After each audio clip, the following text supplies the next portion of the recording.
Hi, my name's Craig. I'm a bike mechanic at Go Outdoors. Today we're going to briefly explain all of the components on the bike and what they do.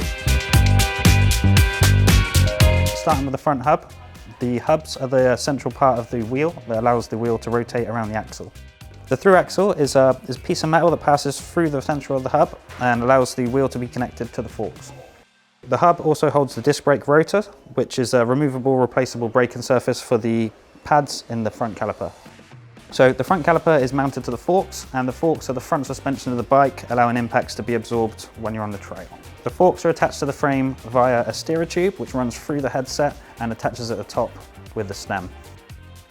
As well as securing the forks in place through the steerer, it also holds the handlebars in place at the front of the bike. The handlebars are essentially a bar of metal with handles either side, which allow you to control the bike.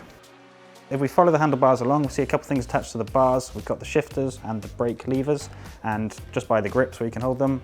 Depending on the bike and the setup, we also have a dropout lever on the other side and a bell to let people know you're coming.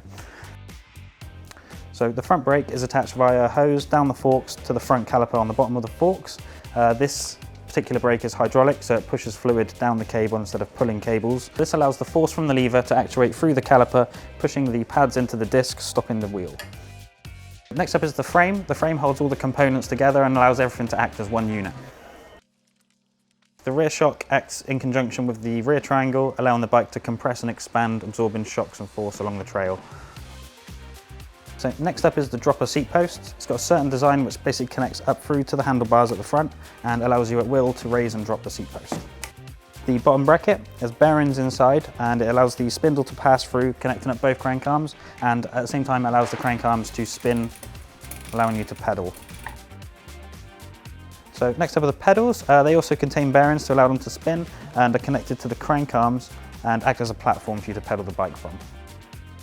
The drivetrain, it consists of the cassette, the chain, the rear derailleur, the front chain set, and also the shifter up on the handlebars, and it all works together to propel you and the bike forward. So this is the rear hub. The rear hub has the same job as the front hub. It contains the bearings to allow the wheel to spin and a disc brake rotor to allow the wheel to stop. The rear wheel also contains a free hub body, which basically allows the wheel to move independently of the cogs when required, allowing you to pedal the bike and for the bike to roll along without pedaling. So just like the front hub, the rear hub is connected to the rim via spokes. Spokes are basically rods of metal that all act in conjunction to make the wheel light but strong, and also to allow the wheel to be true if it ever gets buckled. Both wheels also have tyres. The tyres add an extra level of suspension to the wheels. You can find very different treads on different bikes. A road bike will have more of a slick tread. So clearly by the size of the tread, this is an off-road tyre. The saddle connects to the seat post via these rails and just gives you somewhere comfortable to sit while you're riding your bike. Okay, so the rear brake caliper also attaches via a hose to the lever on the handlebars. The lever is a bit of a longer hose than the front though and connects through the frame. Finally, don't forget your front and rear reflectors because they allow you to be seen by cars at night and keep you safe. Okay, so there you go, a brief look over the bike and all the components and how they work together.